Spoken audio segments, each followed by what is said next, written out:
Everyone, welcome to Edutap YouTube channel. I hope आप सभी बहुत अच्छे होंगे। जैसा कि आप सबको पता है, IRTI का जो एग्ज़ाम था काफ़ी टाइम से स्टूडेंट को था कि कब आ रहा है प्री कब होगा। ठीक है, तो अब नवंबर में जैसे सबको पता चल गया है कि एग्ज़ाम अब नवंबर में होगा। अब हमारे पास एक सर्टेन अमाउंट ऑफ टाइम है कि इतने टाइम में हम एक टारगेट सेट कर सकते हैं और हम देख सकते हैं कि कहाँ पे हम लाई कर रहे हैं, कितनी हमको प्रैक्टिस करनी है, कितना टाइम हमको इन्वेस्ट करना है किसी भी पर्टिकुलर सेक्शन या किसी भी पर्टिकुलर टॉपिक को पढ़ने के लिए। आज हम इसमें डिस्कस करेंगे ये 4 पॉइंट जो आपके लिए बहुत ज़्यादा इंपॉर्टेंट रहने वाले हैं। वीडियो को स्टार्ट से एंड तक ज़रूर देखिएगा। ठीक है, तो यहाँ पे हम ये चीज़ डिस्कस करेंगे कि क्या पैटर्न रहता है सबसे पहले। ठीक है, तो थोड़ा बहुत एक बार हमको और ओवरव्यू मिल जाए। ठीक है, क्या सिलेबस रहता है और क्या हमको टॉपिक्स कवर करने चाहिए एग्जाम के लिए जो ज़्यादा इंपॉर्टेंट है, क्वेश्चंस पूछे जाते हैं जहाँ से। ठीक है, then strategy we are going to discuss कि क्या स्ट्रेटेजी होनी चाहिए हमारी एग्जाम के अंदर बेसिकली फॉर रीजनिंग, कि हमें ज़्यादा से ज़्यादा मार्क्स हम यहाँ से कैसे लेके आ सकते हैं। ठीक है, देन आपका सोर्सेस क्या हो सकते हैं, कहाँ से आप थोड़ा सा प्रिपेयर कर सकते हैं, प्रैक्टिस कर सकते हो अच्छे से। तो ये हम चीज़ें डिस्कस करेंगे इस पूरे वीडियो के अंदर। स्टार्ट से एंड तक जरूर देखिएगा एंड शेयर जरूर कर लीजिए इस वीडियो को। अगर आपका कोई फ्रेंड है और फैमिली रिलेटिव्स है कोई आपका प्रिपेयर कर रहा है, so you can share this video also. ठीक है, तो सबसे पहले हमारे 4 सेक्शन होते हैं। फेज 1 में 4 सेक्शन पूछे जाते हैं। तो कौन कौन से हैं? इंग्लिश से क्वेश्चंस आते हैं हमारे पास। ठीक है, क्वांट से क्वेश्चंस आते हैं, रीजनिंग से क्वेश्चंस आते हैं। ठीक है, एंड जनरल अवेयरनेस से हमारे क्वेश्चंस वहां पे पूछे जाते हैं। तो हर एक सेक्शन से आपके 40 क्वेश्चंस पूछे जाते हैं। ठीक है, जो आपका कंप्लीट मतलब एक कॉम्पोजिट टाइम आपको मिलता है 90 मिनट्स का। तो इसमें आपको कोई इंडिविजुअल सेक्शंस के लिए टाइम नहीं है, एक कंप्लीट टाइम है 90 मिनट्स में आपको, मीनिंग 160 क्वेश्चंस का टारगेट है आपके पास। पूरे मतलब आपको वो नहीं करने कवर, आपको सिर्फ कट ऑफ क्लियर करनी होती है। ठीक है, तो यहां से हम क्या करेंगे, ओवरऑल कट ऑफ क्लियर करनी होती है, उतने हमको क्वेश्चंस अटेम्प्ट करने हैं, सही क्वेश्चंस करने हैं 90 मिनट्स के अंदर। तो हर एक क्वेश्चन आपका 40 आपके पास 40 मार्क्स मतलब होता है हर एक सेक्शन। ठीक है, तो सारे सेक्शंस आपके 40 मार्क्स के भी हैं इसके अंदर। ठीक है, तो एक कॉम्पोजिट टाइम भी हो गया हमारे पास। हर एक सेक्शन के लिए 40 मिनट्स हर एक सेक्शन के लिए 40 मार्क्स भी है आपके पास। ओके, तो इसमें से हमारा जो रीजनिंग का पार्ट है अगेन 40 क्वेश्चंस है, 90 मिनट्स हैं। ठीक है, तो एक बार सिलेबस डिस्कस कर लेते हैं, उसके बाद देख ले स्ट्रेटेजी डिस्कस करेंगे क्या हमारे पास इस एग्जाम के लिए इंपॉर्टेंट चीजें जो हमको स्किप नहीं करनी है। ठीक है, तो अगर हम सिलेबस की बात करें रीजनिंग के, तो रीजनिंग में हमारे पास इनइक्वालिटी से क्वेश्चंस आते हैं, very important because it is a marks score booster in reasoning. ठीक है, इनइक्वालिटी, सिलॉजिज्म और डायरेक्शन एंड ठीक है ब्लड रिलेशंस, कोडिंग डिकोडिंग, जो चाइनीज कोडिंग डिकोडिंग होती है, या फिर हमारा 1 मार्क में भी आ सकता है। ज्यादातर चांसेस आपके चाइनीज कोडिंग डिकोडिंग के होते हैं। ठीक है, कुछ ये क्वेश्चंस हो गए, seating arrangement and puzzles. Okay, machine input output,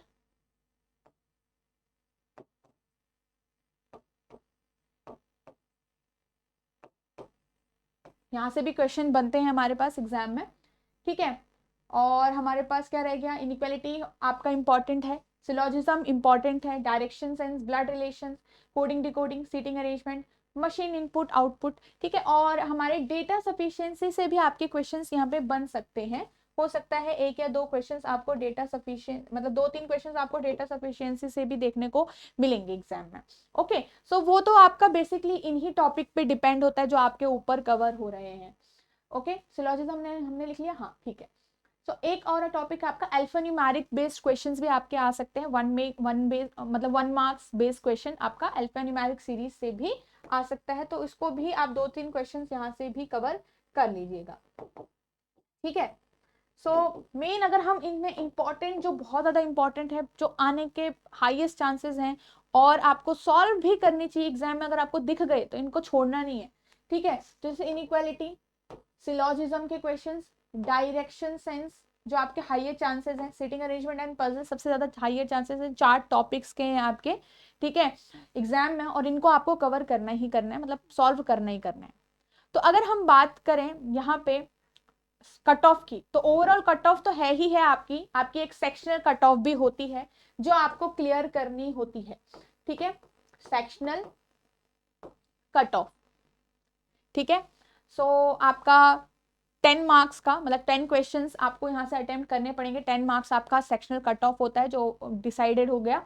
ठीक है, तो आपको उतने नहीं टारगेट करना है, उससे अबव ही टारगेट करना है, बिकॉज वो आपको कंट्रीब्यूट करेगा ओवरऑल कट ऑफ को क्लियर करने में। ठीक है, तो आपका यहाँ पे 10 जो मार्क्स होते हैं वो आपका कट ऑफ हो गया कि इस सेक्शन के अंदर। ठीक है, इसका सेक्शनल कट ऑफ। आपको टारगेट कितना करना है? ठीक है, टारगेट हमारे मार्क्स होने चाहिए 30 क्वेश्चंस का, क्योंकि इतने क्वेश्चंस हो सकते हैं। ऐसा नहीं है कि बहुत हाई लेवल क्वेश्चंस आते हैं, डिफिकल्ट लेवल क्वेश्चंस आते हैं, जैसे SBI PO pre, PO mains, या फिर IBPS PO mains, clerk mains, ऐसे क्वेश्चंस नहीं आते आपके। डुएबल क्वेश्चंस आते हैं, बिकॉज ये भी तो देखिए आपके पास 90 मिनट्स हैं, आप डिफिकल्ट क्वेश्चन अटेम्प्ट ही नहीं कर पाओगे वहां पे। ठीक है, और 4 सेक्शन भी तो हैं, तो हमको सबसे पहले यही कोशिश करनी है कि हर एक सेक्शन से हम पहले इजी इजी क्वेश्चन उठा लें, और जो सेक्शन हमारा स्ट्रॉन्गेस्ट है उस सेक्शन में से हम सबसे ज्यादा क्वेश्चंस अटेम्प्ट करने की कोशिश करें। And reasoning can be one of the sections. ठीक है, तो आप यहाँ पे से 30 क्वेश्चंस का टारगेट रखो, इतने क्वेश्चंस आपको अटेम्प्ट करने ही करने हैं जब आप प्रैक्टिस कर रहे हो। ठीक है, तो इतना टारगेट रखिए। तो ये सिलेबस की बात होगी, इंपॉर्टेंट टॉपिक्स भी हमने देख ली यहाँ पे से। अब हम इसमें अगर हम बात करें यहाँ पे कि क्या स्ट्रेटेजी रहनी चाहिए। ठीक है, पैटर्न और सिलेबस हमने देख लिया, स्ट्रेटेजी देख लेते हैं एक बार। तो सबसे पहले आपको ये ध्यान देना होता है कि भाई जो हमारा एग्जाम है वो क्या डिमांड कर रहा है। एग्जाम आपको थोड़ा सा यहाँ पे हमको एग्जाम की डिमांड समझनी है। पहली बात तो हमारा 90 मिनट्स का एग्जाम है और सारे सेक्शन इस मिनट, मतलब इस टाइम के अंदर है, हमें हमारे पास कोई सेक्शनल टाइमिंग नहीं है, कट ऑफ सेक्शनल है। बट तो इसका मतलब हमारा जो काम है टाइम मैनेजमेंट पे बहुत ज्यादा जाएगा। टाइम मैनेजमेंट पे हमें बहुत अच्छे से ध्यान देना है। प्रैक्टिस मतलब जो आप प्रिपरेशन कर रहे हो उसका तो टाइम मैनेजमेंट है ही है, बट जब आप ओवरऑल पेपर अटेम्प्ट कर रहे हो, सारे सेक्शंस अटेम्प्ट कर रहे हो, उस बीच का जो टाइमिंग मैनेजमेंट है, किस सेक्शन को आपको कितना टाइम देना है, इस सेक्शन में आपको इतने टाइम में इतने क्वेश्चंस तो करने ही करने हैं, इस टाइप का टारगेट आपको रखना पड़ेगा। हर एक सेक्शन के लिए एक टाइम मैनेजमेंट आपको बनाना पड़ेगा। ठीक है, तो ये हो गया हमारा टाइम मैनेजमेंट। और ये कहाँ से सीखना है आपको? ये सीखना है हमको फुल लेंथ मॉक टेस्ट से। आप सेक्शनल तो दे ही रहे होंगे हर एक सेक्शन को अपना स्ट्रॉन्ग करने के लिए, टॉपिक टेस्ट भी आप कर ही रहोगे, मतलब हर एक टॉपिक को जैसे आपको लगता है मेरा ये वाला वीक है तो हम थोड़ा यहाँ पे पोर्शन ऐड कर देते हैं और स्ट्रॉन्ग करते हैं। बट जो हमारा टाइम मैनेजमेंट है, जो हमको प्रेशर झेलना आएगा एग्जाम का, और जो इस एक सेक्शन के बाद दूसरे सेक्शन पे फ्लिप करना है कि भाई इस टाइम के बाद मुझे यहाँ से सॉल्व करने ही करने हैं क्वेश्चंस। ठीक है, तो फुल लेंथ मॉक टेस्ट से ये आपको सीखना है। फुल लेंथ मॉक टेस्ट को भी खाली ऐसा नहीं कि आपने दे दिया बस काम खत्म, दोगे, एनालाइज करोगे, एनालाइज योरसेल्फ। आपने जो प्लान किया था क्या वो आपने एग्जीक्यूट किया है? जो आपने प्लानिंग की थी before giving the task, have you executed all your plans, all your strategies? क्या आपने एक जो क्वेश्चन था आपको नहीं आ रहा था, आपने उसमें कम टाइम इन्वेस्ट किया, या आपने बहुत 5 मिनट उसी में सोचने में लगा दिया कि करूं कि नहीं करूं, आधा कर लिया तो इसको पूरा कैरी ऑन करूं कि नहीं करूं? इस टाइप की चीजें आपको सारी वहां पे पता होनी चाहिए। ठीक है, तो ये आप एनालाइज करोगे, अपने स्ट्रॉन्ग एरियाज को समझना है। स्ट्रॉन्ग एरियाज को अच्छे से देखो कितना आप टाइम लगा रहे हो। अगर उन्हें स्ट्रॉन्ग क्वेश्चन, स्ट्रॉन्ग मतलब जो आपके करेक्ट हैं और हर बार आपके टेस्ट में करेक्ट हो रहे हैं, तो these will be your strong type topics. ठीक है, उन स्ट्रॉन्ग टॉपिक्स पे थोड़ा देखो कि आप ज्यादा टाइम तो नहीं इन्वेस्ट कर रहे हो कहीं, ये देखना पड़ेगा। ज्यादा टाइम इन्वेस्ट तो नहीं कर रहे हो कि वो कम टाइम में आपके सॉल्व हो सकते हैं या नहीं हो सकते हैं। और जो क्वेश्चंस आपने चूज किए थे और वो रॉन्ग हो रहे हैं, तो वीक एरियाज आपके हो गए, या आप कोई क्वेश्चन चूज ही नहीं कर रहे हो, वीक एरियाज। ठीक है, तो पहले तो ये देखो करेक्ट वाले तो आपने देख लिए, बट जो चूज किए थे और रॉन्ग हो गए उनको देखो, that will be more important. Wrong नहीं होना चाहिए, एक्यूरेट रखना है आपको। तो आप उन पे ध्यान दो कि वो रॉन्ग क्यों है, उनको और स्ट्रॉन्ग करो, उनमें सीखो कि क्या आपने मिस किया है, क्या चीज थी जो क्या आइडिया लेके आपने क्वेश्चन सॉल्व किया और वो गलत हो गया। तो नेक्स्ट टाइम से आप उसको रॉन्ग ना करो दोबारा से उस टाइप के क्वेश्चंस को, ठीक है। तो आपको अपने स्ट्रॉन्ग एंड वीक एरियाज को वहां पे एनालाइज करना है अच्छे से टाइम देके, पूरे टेस्ट को एनालाइज करो, देखो प्रिपरेशन के दौरान कि आपका स्ट्रॉन्ग सब्जेक्ट कौन सा बन रहा है, स्ट्रॉन्ग 2 सेक्शंस लेके चलो जहां से आप ओवरऑल कट ऑफ में भी हेल्प करोगे, मतलब हेल्प करेगा ये आपका, ठीक है। और सेक्शनल भी ध्यान रखना है कि सेक्शनल तो हो ही हो हमारा क्लियर। तो रीजनिंग में आप एटलीस्ट 30 मार्क्स को तो टारगेट कर ही सकते हो, यहाँ से आप इतना करो कि क्वेश्चंस हो ही जाएंगे। इतने डिफिकल्ट, जैसे मैंने बताया आपको, बहुत डिफिकल्ट क्वेश्चंस नहीं आएंगे, मॉडरेट लेवल तक ही क्वेश्चंस आएंगे आपके, उतने की ही प्रैक्टिस करिए। जैसे पजल्स हो गया, 1 वेरिएबल या 2 वेरिएबल ज़्यादा से ज़्यादा, सीटिंग अरेंजमेंट हो गया, 1-2 वेरिएबल के क्वेश्चंस आपने सॉल्व कर लिए, ठीक है। ब्लड रिलेशंस के कुछ क्वेश्चन सॉल्व कर लिए, डायरेक्शन सेंस के कर लिए, सिलोजिज्म के आप रेगुलर करते रहिए जिससे आपकी एक्यूरेसी बनती रहे, उस टाइप के क्वेश्चंस आपको यहाँ पे से सॉल्व करने हैं। ओके, तो ये हो गया हमारा स्ट्रेटेजी प्लान। अब सोर्सेस, जैसे कि अगर हम बात करें सोर्सेस की, कि हमको प्रैक्टिस तो बहुत इंपॉर्टेंट है बिकॉज एक एग्जाम आने वाला है, तो आप लोगों को अब लर्निंग फेज से एग्जीक्यूशन फेज में आना पड़ेगा, प्लानिंग फेज में आना पड़ेगा, टेस्ट देने के फेज में आना पड़ेगा, जो आपका ज्यादा इंपॉर्टेंट है, जो आपको और ज्यादा प्रिपेयर करेगा एग्जाम के लिए, ठीक है। तो प्रैक्टिस आप लोगों को करते रहना है, and you can also get help.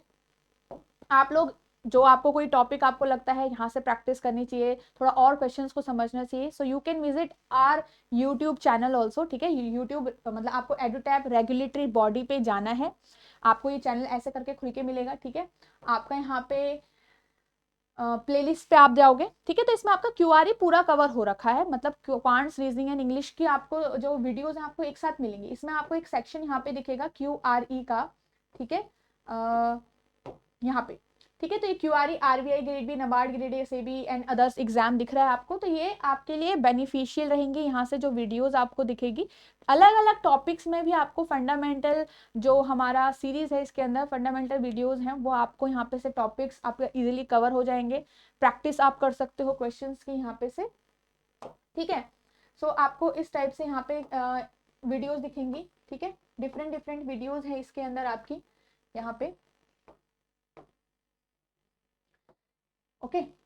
तो यहाँ पे आपके अलग अलग क्वांट्स, रीजनिंग सब कवर हो रखा है। जैसे ये देखिए रीजनिंग का कोडिंग रिकोडिंग हमने कवर किया हुआ है।